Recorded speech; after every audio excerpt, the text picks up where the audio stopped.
And sometimes the most revolutionary thing you can do is simply refuse to Elda. Velith Human Medical Academy opened on a planet neither species could claim as home.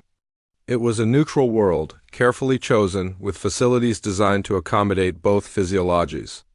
The building was beautiful in its simplicity. Half the architecture followed human aesthetics, half followed Velith design. Where they met, something new emerged. Something neither could have built alone.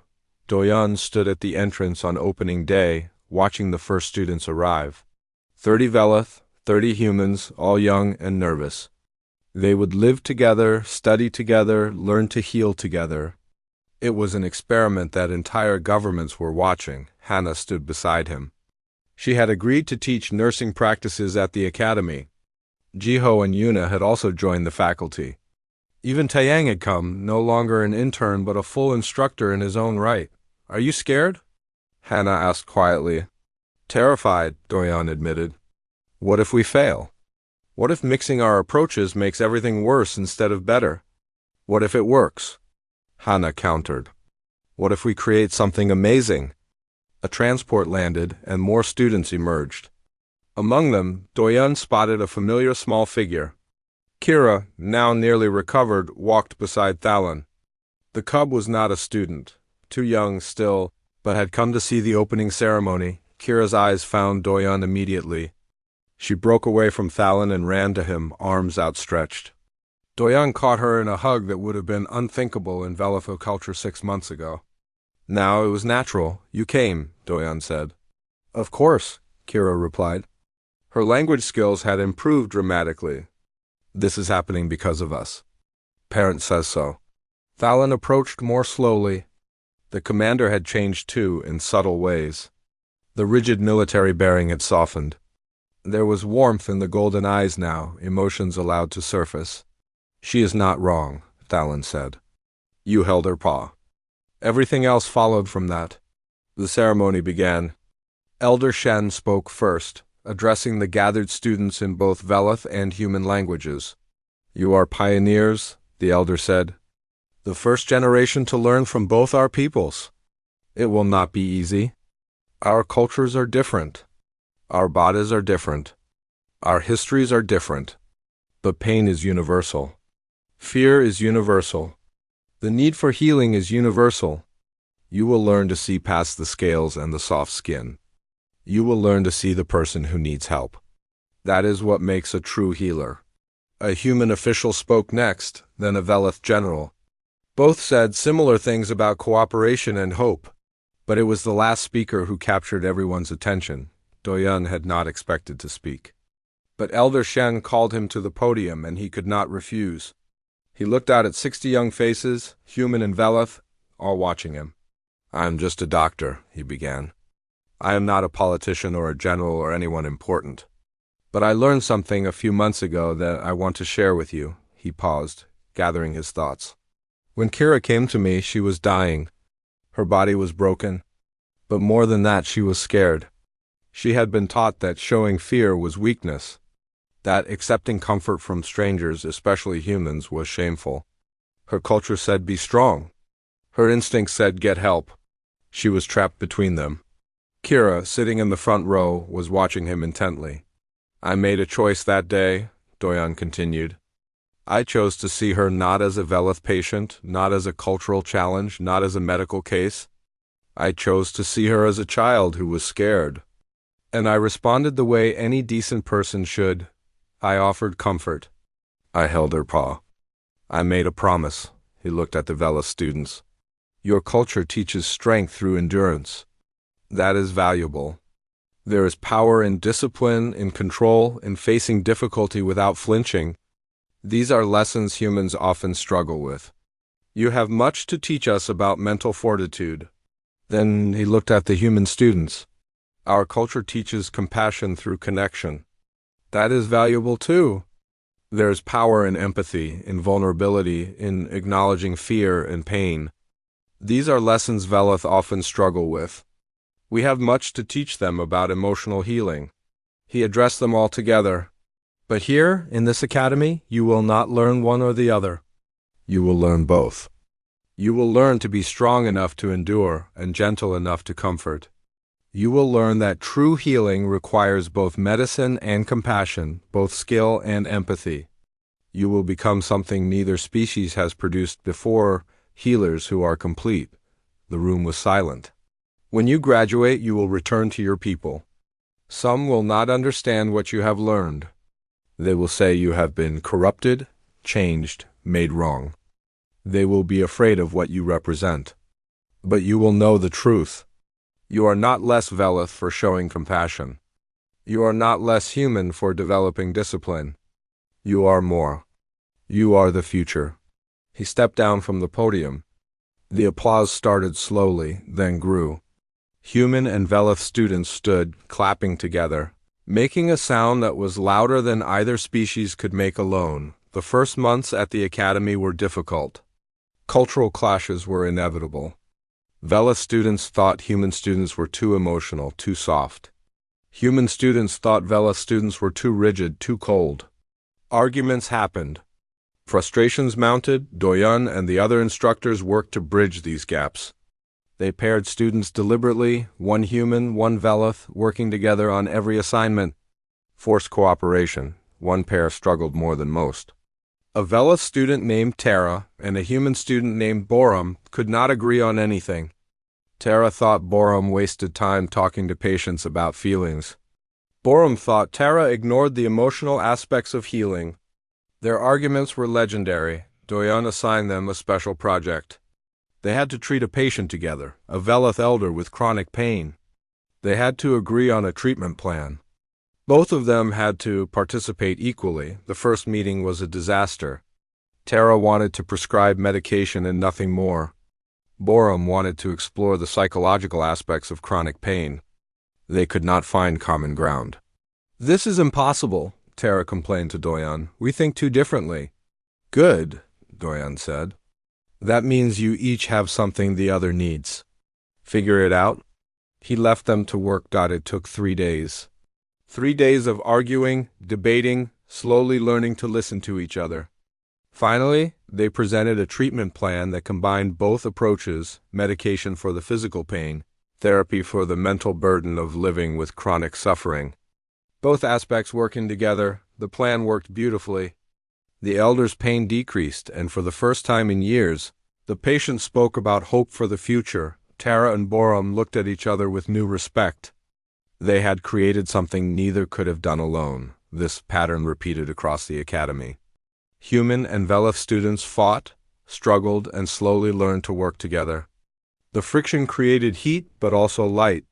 New ideas emerged. New techniques. New understandings of what healing could be. 6 months into the first year, the academy received its first real test. A disaster on a nearby colony, an explosion in a mining facility. Dozens of casualties, both human and Velith. The academy was closest. Could they help? Doyan made the decision immediately. "Yes, we go." Students and instructors deployed together. It was chaos. Injuries everywhere. Blood and screaming in desperate need. The students had trained for this, but training was different from reality. Doyan watched them work. Terra and Borum worked side by side, their different approaches complementing each other perfectly. A human student talked a Velith warrior through panic, while a Velith student set broken bones with steady hands. They helped each other. They helped everyone. At one point, Doyan found himself treating a young human child who reminded him painfully of his daughter. The child was scared, crying, asking for her mother, who was still missing in the rubble. A Velith student named Kalen approached. "I can help," Kalen said. Doyan expected the Velith to offer medical assistance. Instead, Kalen knelt beside the child and extended a clawed hand. The gesture was unmistakable, the same one Doyan had used with Kira. "May I?" Kalen asked the child. The little girl, barely 5 years old, looked at the Velith's scales and claws. Then she placed her small hand in Kalen's. The Velith held it gently while Doyan worked. "You are very brave," Kalen told the child. "I will stay with you. You are not alone." Doyan felt his eyes burn. This was what the academy was supposed to create. They worked through the night. When dawn came, every casualty had been treated. The evacuation was complete. The students were exhausted, covered in dust and blood, but they had saved lives. Together, on the transport back to the academy, the students were quiet, processing what they had experienced. Then one of them, a human named Minho, spoke up. We could not have done that separately. Humans alone or Velith alone? We needed both. Everyone nodded. The truth was undeniable. At the end of the first year, the academy held its first graduation. Not a full graduation, these students still had 2 years to go, but a recognition ceremony. A moment to acknowledge how far they had come. Doyan addressed them one final time before the break. When you arrived, you were human students and Velith students. Separate, different, now you are just students. Healers in training. You have learned that our differences make us stronger, not weaker. You have learned that compassion and discipline are not opposites but partners. You have learned to hold a frightened person's hand, regardless of. 3 weeks after Kira's surgery, Sanctuary Prime received its first official Velith medical delegation. 5 doctors, 2 nurses, and 3 specialists arrived with the specific goal of learning from the human medical staff. They came with notebooks and recording devices, ready to study techniques and procedures. What they found was not what they expected.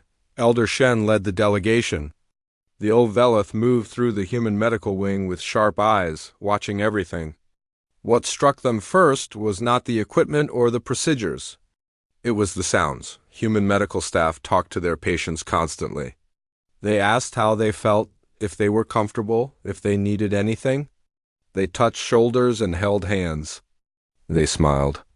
When a patient was scared, they sat down and explained things in simple words until the fear eased. This is inefficient, one of the younger Velith doctors observed. All this talking, this touching. It wastes time, does it? Yuna asked. She had been assigned to guide the delegation. Look at patient recovery times. Look at complication rates. Look at psychological outcomes. Our inefficiency produces better results. The Velith doctor had no response to that. They watched Doyan work. He was treating a Velith warrior who had lost an arm in battle. The warrior sat rigid, refusing pain medication because accepting it would show weakness. The pain is part of healing, the warrior told Doyan. I must endure it. The pain is your body's alarm system, Doyan replied gently. It tells you something is wrong. But once you know that, once we are fixing it, the alarm does not need to keep screaming. Let us turn down the volume so your body can focus on healing, not on hurting. That is not how we do things. I know. But you came to a human station for treatment. Let us treat you the human way. Try it. If you hate it, you can always go back to pain. The warrior hesitated. Then slowly nodded. 20 minutes later, the warrior was resting comfortably, pain medication working through the system. The Velith's body relaxed in ways it had not in days. Stress markers dropped. Healing accelerated. The young Velith doctor who had called the approach inefficient stood watching. How did you convince him? Warriors do not accept weakness. I did not ask him to accept weakness, Doyan said. I asked him to accept help. Those are different things. Kira was recovering remarkably well. The cub was walking now, slowly but steadily. The injuries that could have killed her were healing cleanly. More than that, she was different. The other Velith noticed it immediately. She smiled. Not the polite expression Velith were taught to make in formal settings, but real smiles. Human smiles. She talked about her feelings openly. When something scared her, she said so. When she was happy, she showed it. This is concerning, one of the delegation members said to Elder Shen. The cub is losing her cultural identity. She is becoming too human, is she? Elder Shen replied. Or is she becoming something we did not allow our children to be before? Happy, open, unafraid to show what she feels. They watched as Kira played a game with Taiyang, the young intern. The game was simple, matching colored cards. When Kira won, she bounced excitedly. When she lost, she laughed. The joy was pure and unguarded. We do not allow our cubs to behave this way. the delegation member said. Perhaps that is a mistake? Elder Shen said quietly. The delegation attended a lecture Doyun gave to human medical students. He was teaching them about cross-species medical care. His points were technical but interwoven with something else. Every species experiences pain differently, he said. Veloth have higher pain tolerance but lower emotional processing for trauma. Humans feel less physical pain but carry emotional wounds longer. Neither is better or worse. They are just different. Good medicine means understanding these differences and treating the whole being, not just the injury. He showed footage from Kira's surgery. The Veloth delegation watched themselves on screen, saw Doyun holding the cub's paw through 7 hours of surgery. I broke protocol that day, Doyun said to his students. Some people might say I was unprofessional, but I would do it again. Because medicine is not just about following rules. It is about seeing what the patient needs and finding a way to provide it. Kira needed to know she was not alone, so I made sure she was not alone. One of the students raised a hand. But what if keeping that promise made the surgery more dangerous?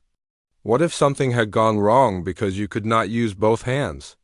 Then that would have been my responsibility, Doyun said simply. But it did not go wrong. Sometimes you have to trust that doing the right thing will work out. Not because of magic, but because patients heal better when they feel safe. Kira's body healed better because her mind was not fighting us. The promise helped the medicine work. After the lecture, Elder Shen approached Doyun. Your way of teaching is different from ours. You do not just give facts. You give reasons. You make your students think about why they are doing things, not just how. Facts without understanding are just memorization, Doyun said. I want my students to understand why compassion matters in medicine. The technical skills are important, but they are not enough. We have much to learn, Elder Shen admitted. This is harder than I expected. Not the techniques, those we can copy, but the attitude, the approach, the fundamental belief that emotion matters in healing. That goes against everything we have taught for generations. Change is hard, Doyun agreed. But it is worth it. Look at your people in our wards. They are healing better. They are happier. Is that not worth changing for? That evening, the delegation held a private meeting. The debate was intense. Some wanted to return home and report that human methods were unsuitable for Veloth culture. Others argued that the results could not be ignored. Elder Shen listened to both sides, then spoke. I have a proposal. We start small. One hospital on the homeworld, run as a joint venture with human medical staff. We try these methods there. We study the results. If it works, we expand. If it does not, we go back to our old ways. But we must try.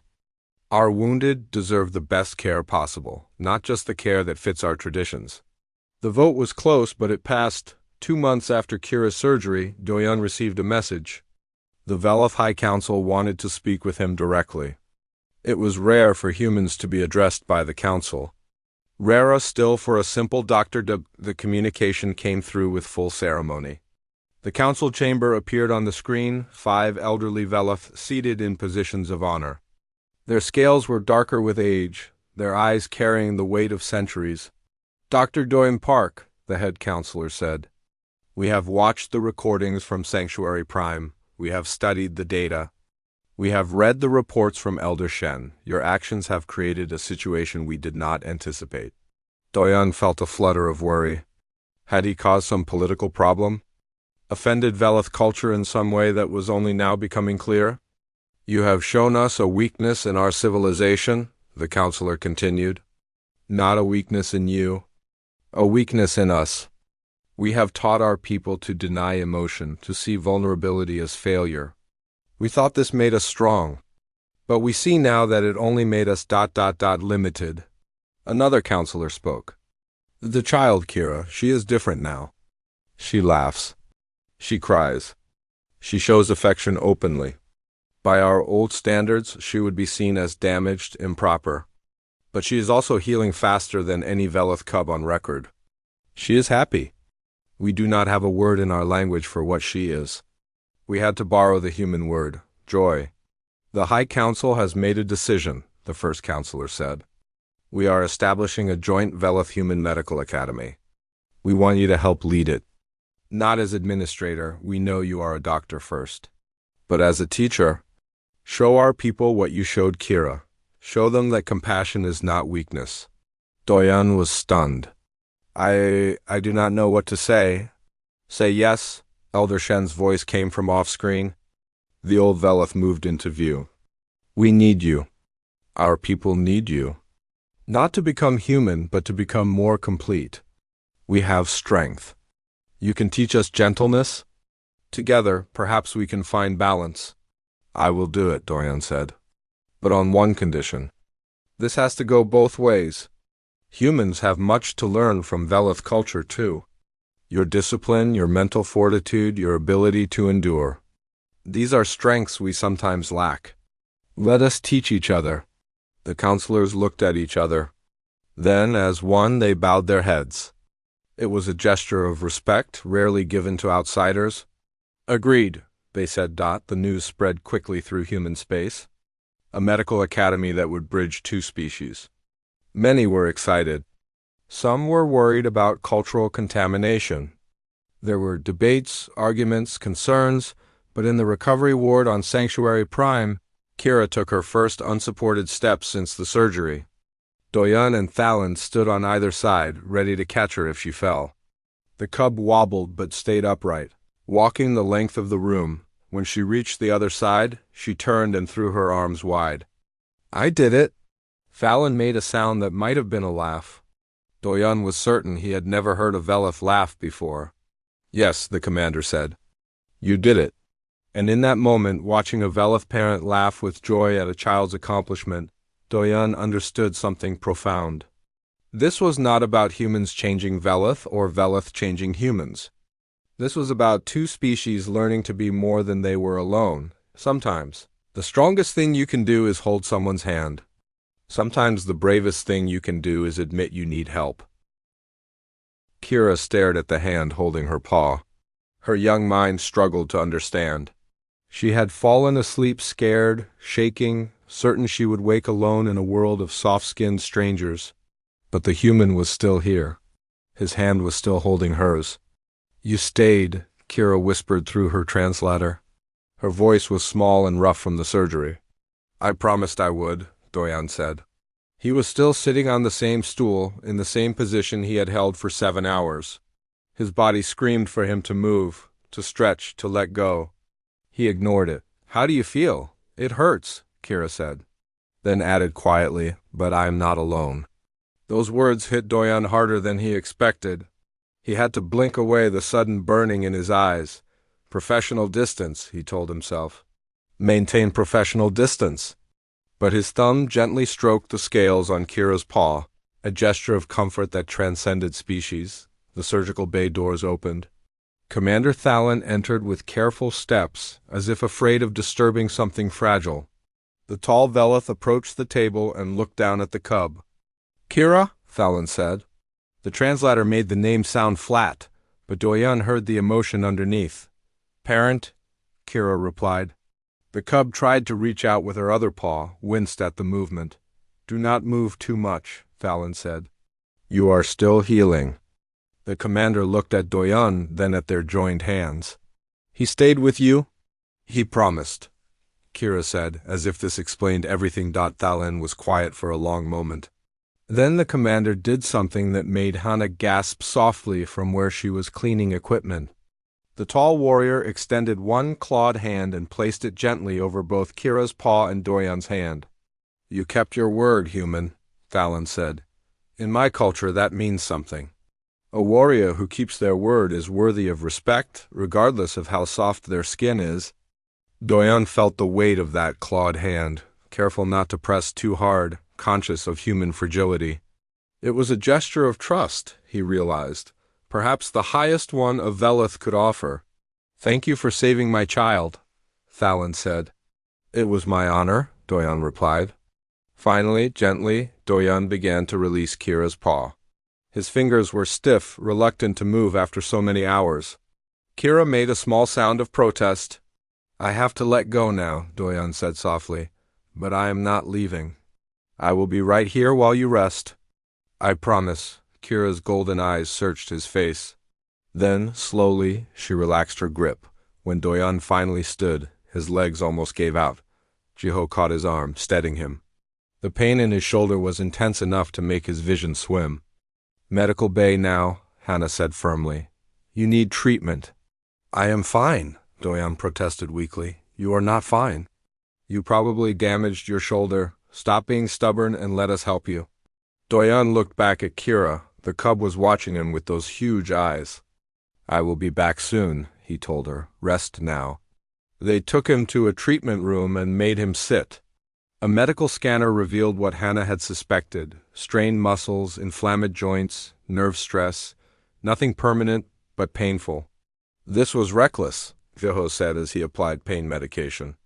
But his voice was not angry. It was something else. Admiration, maybe, or confusion. It was necessary, Doyon replied. Was it? She was asleep. She would never have known if you let go. Doyon looked at his young colleague. I would have known. And I think, somewhere deep in her unconscious mind, she would have known too. Trust is not a transaction, Jiho. It is not about what we can get away with. It is about what we choose to honor, even when no one is watching. Jiho was quiet for a moment. Then he nodded slowly. Word of the surgery spread through Sanctuary Prime like fire through dry grass. By the next morning, everyone on the station knew the story. The human who held a Velith cub's paw for 7 hours. The doctor who handicapped himself to keep a promise.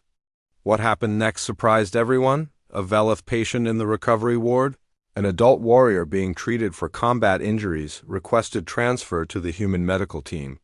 This was unprecedented.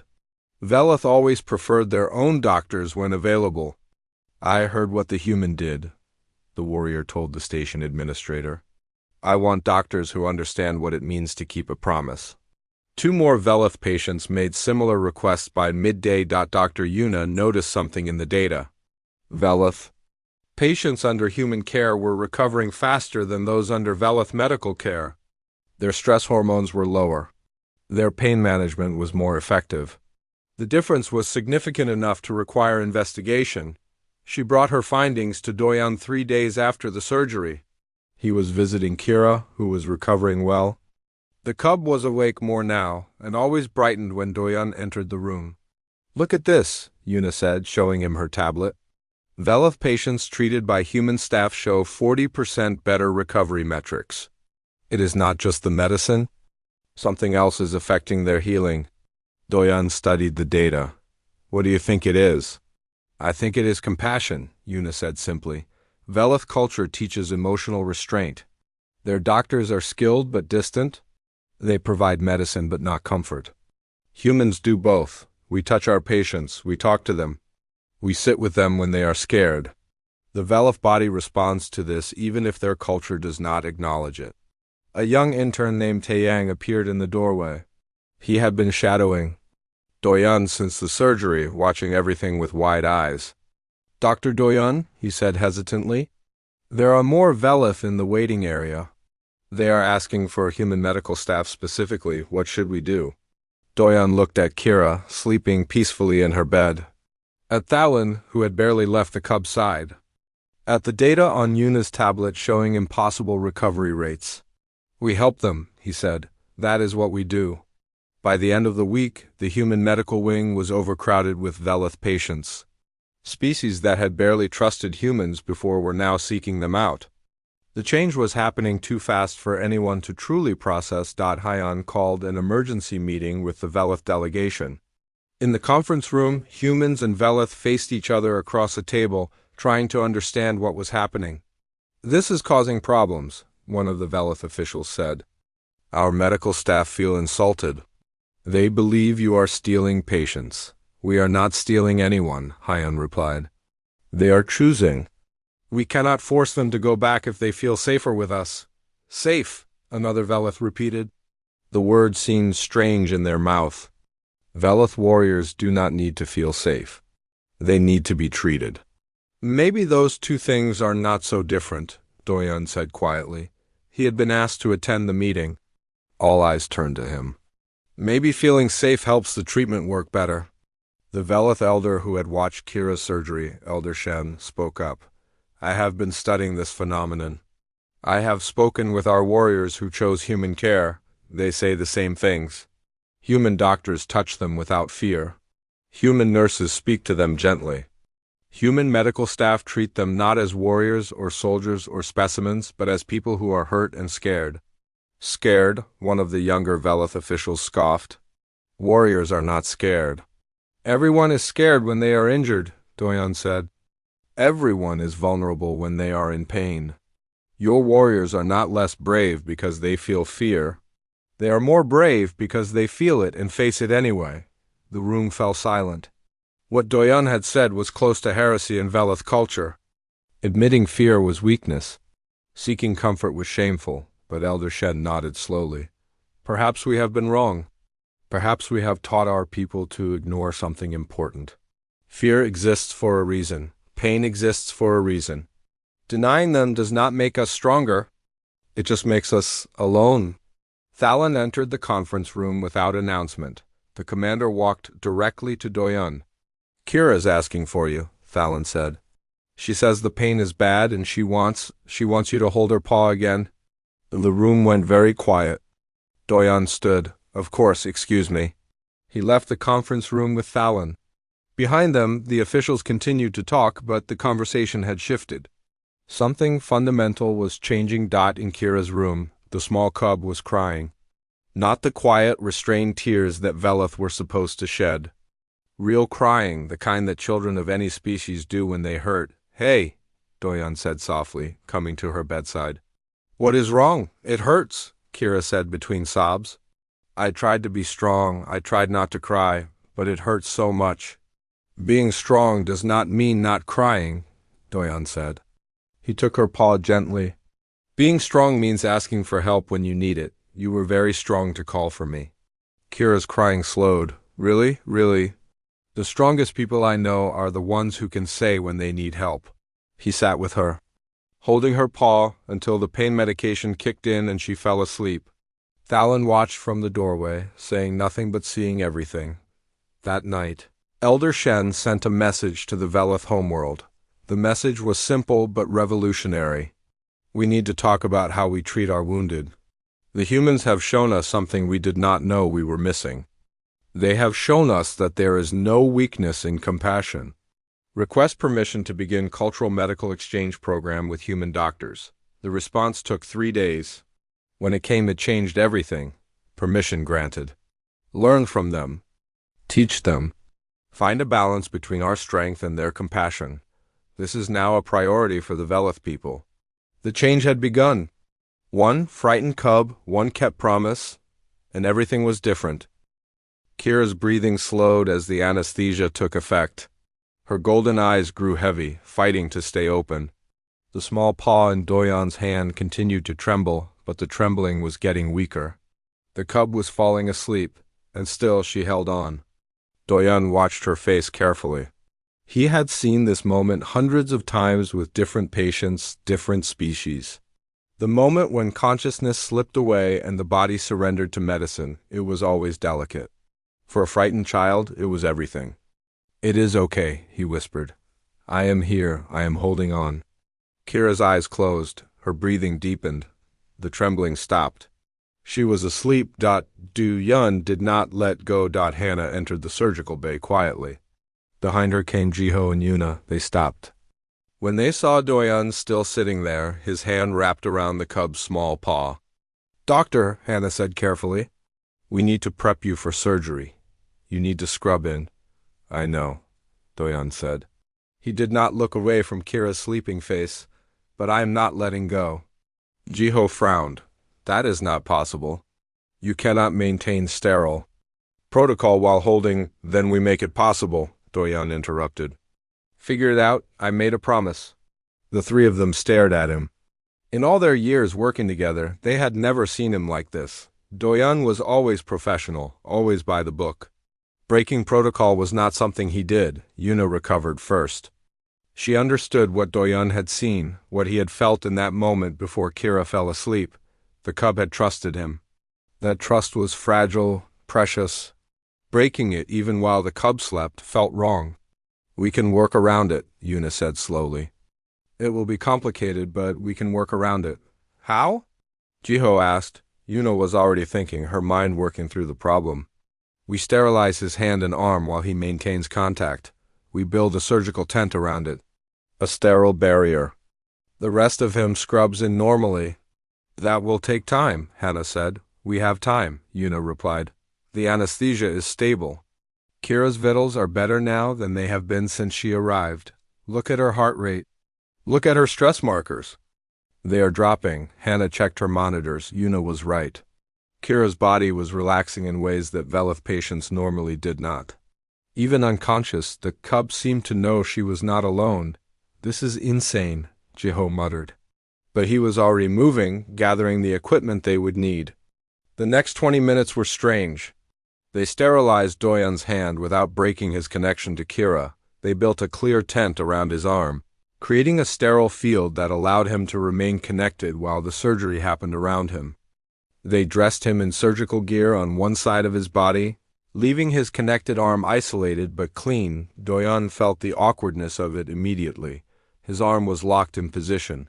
He could not move freely. He would have to guide the surgery one-handed, unable to assist directly.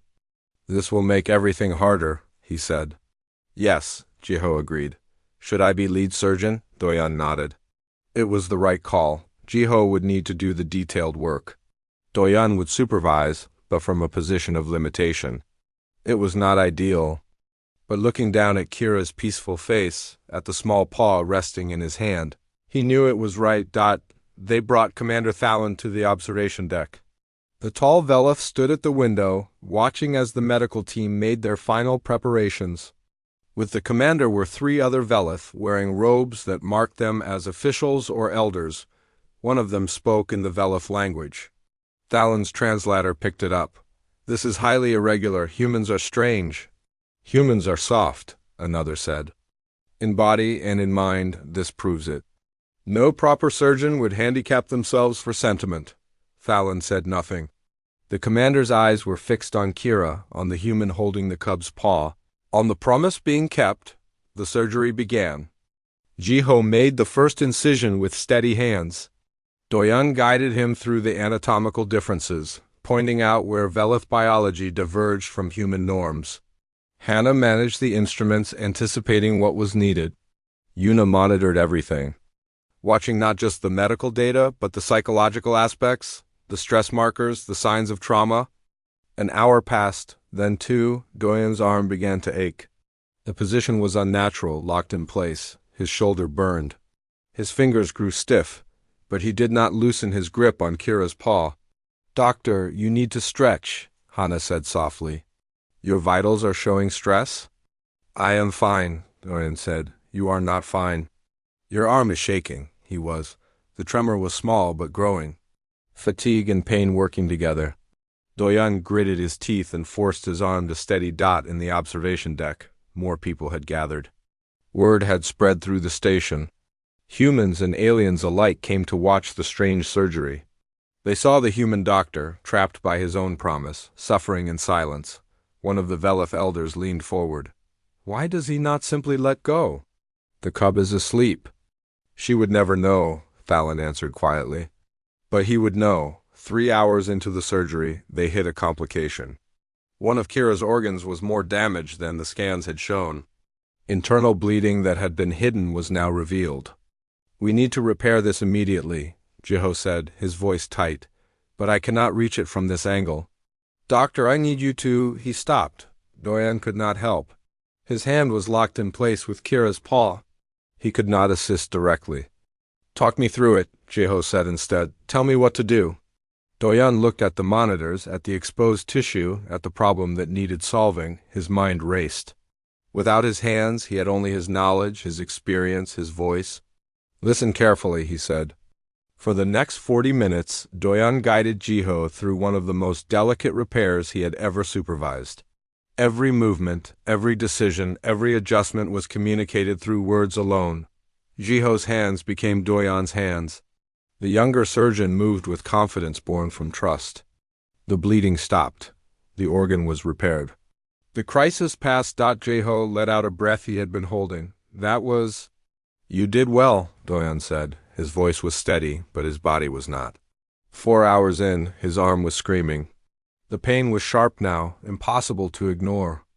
Sweat ran down his face inside his surgical mask. Hannah wiped his forehead. You are suffering, she said. I am keeping a promise, Doyon replied. In the observation deck, the gathered crowd watched in silence. What had started as curiosity had become something else. They were witnessing something they had not expected. Humans were supposed to be practical, efficient. This was neither. This was something that did not fit into neat categories. A human station administrator named Heian arrived.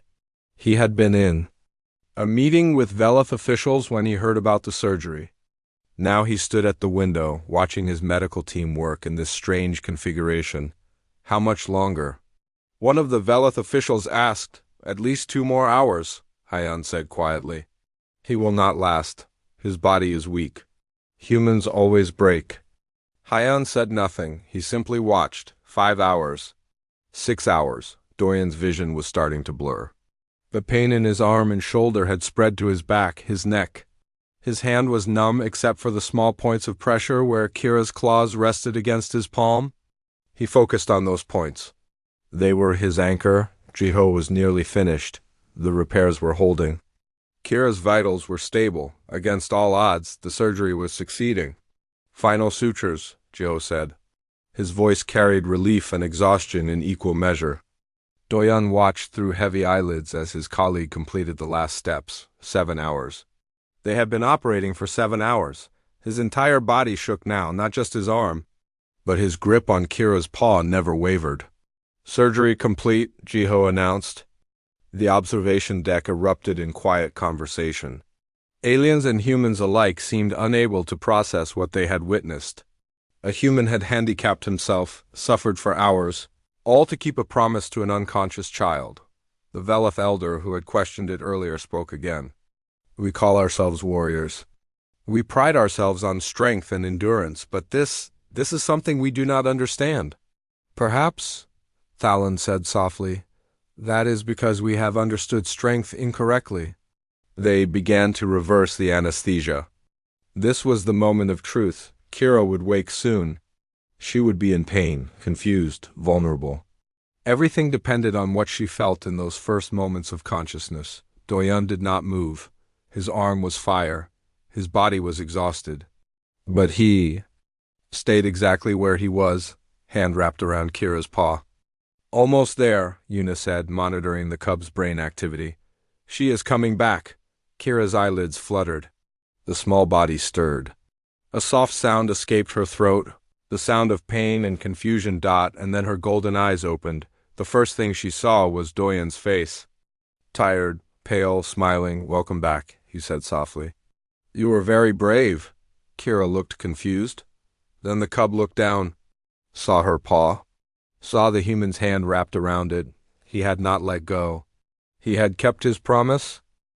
The alarm went off at 0300 hours, and Doyon was already awake. He had learned to sleep light during his 3 years on Sanctuary Prime. The medical station floated in the cold darkness between 2 territories. Human and alien, serving everyone who needed help. Doyon pulled on his uniform and ran through the empty corridors. His shoes made soft sounds on the metal floor. Emergency calls at this hour usually meant something serious. The xenobiology wing was on the far side of the station. Past the human wards and through the sections where the air smelled different, where the lights were adjusted for eyes that saw colors humans could not. When he reached the emergency bay, he saw them immediately. The Velith were hard to miss. They stood nearly 7 feet tall, with scales that shimmered like polished copper under the station lights. Their faces were somewhere between cat and lizard, with large eyes that seemed to see right through a person. This one wore military armor, dark and decorated with marks that Doyon recognized as high rank. I am Commander Thalon, the Velith said through the translation device on its collar. The voice came out flat and emotionless, but Doyon had learned that Velith always sounded that way. My child needs help. Your help? In the commander's arms was a small bundle. Doyan stepped closer and saw the cub. It was tiny compared to its parent, maybe 3 feet long, with softer scales that had not yet hardened into armor. The cub's eyes were closed, and it made small sounds of pain. "Bring the cub to exam room 3, Doyan said. "What happened?" "Transport crash," Fallon said. 3 hours ago. "Our medical ships cannot help?" "Internal damage," they said. "They said humans might save her." Doyan noticed the slight change in the commander's voice. The way the translator hesitated, fear, even through the mechanical voice. He heard it. Nurse Hannah was already in the exam room, preparing equipment. She had worked with Doyan long enough to know what he needed before he asked. She was quick and calm, exactly the kind of person you wanted in an emergency. Fallon laid the cub on the table with a gentleness that seemed strange coming from such a large creature. The cub's eyes opened, and Doyan saw they were golden like small suns. They fixed on him immediately. The cub made a sound. It was not translated. It did not need to be. Doyan had heard that sound before in different languages from different species. It was the sound of fear. "Her name is Kira," Fallon said. "She is 5 cycles. She has never seen a human before." Doyan moved slowly, keeping his hands where Kira could see them. He spoke in a soft voice, even though he knew the translator would flatten it. "Hello, Kira. My name is Doyan. I am a doctor. I am going to help you feel better." Kira's eyes grew wider. The cub tried to move away, but cried out in pain. Small claws scratched against the metal table. "Soft skin," Kira whispered in her own language. Doyan's translator picked it up. "Soft-skin creatures, dangerous?" Fallon made a sound that might have been a sigh. "We teach our children that humans are weak because you have no scales, no claws, no armor. We tell them stories about the soft-skinned creatures who break easily." I told her these stories. Now she is afraid of the only one who can save her. Doyan ran his scanner over Kira's small body. The results made his stomach tight. The damage was extensive. Internal bleeding, organ trauma, spinal stress. The cub needed surgery, and soon. "Hannah, call in Jiho and Yuna," Doyan said. "We need a full team. And prep surgical bay too." Hannah moved quickly, her fingers flying over her tablet. Within minutes, the rest of the team arrived. Jiho looked tired but alert. He was young but skilled, with steady hands and a good instinct for the difficult cases. Yuna came last, carrying her psychological assessment kit. Doyan briefed them quickly while Hannah prepped Kira for transport. The cub whimpered with each touch, eyes always coming back to Doyan, watching him like he was a predator. "The surgery will take hours," Jiho said, studying the scans. 6, maybe 7. That is a long time for a cub this young. "The anesthesia will help," Hannah said. "Not if she is too scared to accept it," Yuna replied. She had moved to Kira's side and was watching the cub's reactions. "Look at her stress markers. Her heart rate is too high. She is in panic." Doyan watched as they wheeled Kira toward the surgical bay. The cub's golden eyes never left him. She was shaking. Not from pain now, he realized. From fear. In the surgical bay, they tried to begin the anesthesia process. Kira fought them. Despite her injuries, despite her small size, she fought with surprising strength. Her claws left scratches on the table. She cried out words in her own language that the translator did not need to interpret. "Please," Fallon said from the doorway. The commander was not supposed to be there. Protocol said family had to wait outside. But Doyan did not tell the commander to leave. He saw the way Fallon's claws trembled, the way the tall warrior seemed to shrink. "Please save my child." "We will," Doyan said. But he was not sure. Kira's stress was making everything worse. Her vitals were spiking. If they could not calm her down, if they forced the anesthesia, the shock might kill her. Yuna pulled Doyan aside. "We have a problem," she said quietly. "Veloth cubs are taught from birth that showing fear is shameful. Accepting comfort from outsiders is seen as weakness. But she is only 5 cycles old. She is terrified. Her instincts want comfort, but her culture tells her it is wrong. What do we do?" Hannah asked, Doyan looked at Kira, shaking on the table. He thought about his own daughter. Far away on Earth, he remembered her first surgery, how scared she had been. How she had held his hand so tight his fingers went numb. He made a decision. "Commander Thalon," he said, "I need you to leave the surgical bay." Thalon stiffened. "I will not abandon. I am not asking you to abandon her. I am asking you to trust me. Give me 10 minutes alone with Kira. Please." The commander stared at him for a long moment. Then slowly Thalon nodded and left. The doors closed. The observation window went dark at Doyan's request. He was alone with the frightened cub, with his team watching from the control room. Doyan pulled off his surgical gloves. He knew he was breaking protocol. He did not care. He walked to the table where Kira lay shaking. He sat down on the stool beside her so his face was level with hers. "Kira," he said softly, "I want to tell you a story. Is that okay?" The cub's eyes watched him, suspicious, afraid, but listening. "I have a daughter," Doyan said.